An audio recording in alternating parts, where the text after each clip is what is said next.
Hi, my name is Keith, a technician with USACLEAN for 11 years, and this is a Tennant T5 auto scrubber. Now in this video series, I'm going to show you some tips and tricks on how to properly maintain your equipment to help minimize the cost and need of sending a service tech.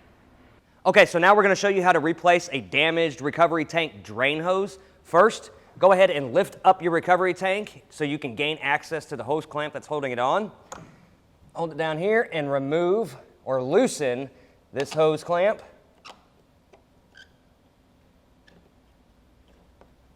Okay, and now what you can do is you can remove the hose from the tank itself. Get your new hose, go ahead and secure it right here, just kind of makes it easier, hands-free. Make sure it is nice and tight on your recovery tank, and then just tighten back down that hose clamp.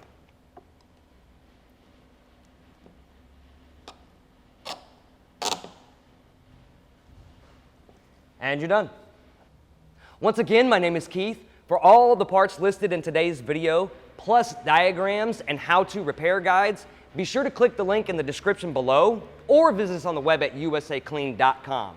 Now, if you like what you watch, go ahead and click that like button and subscribe for future videos. Stay safe and thanks for watching.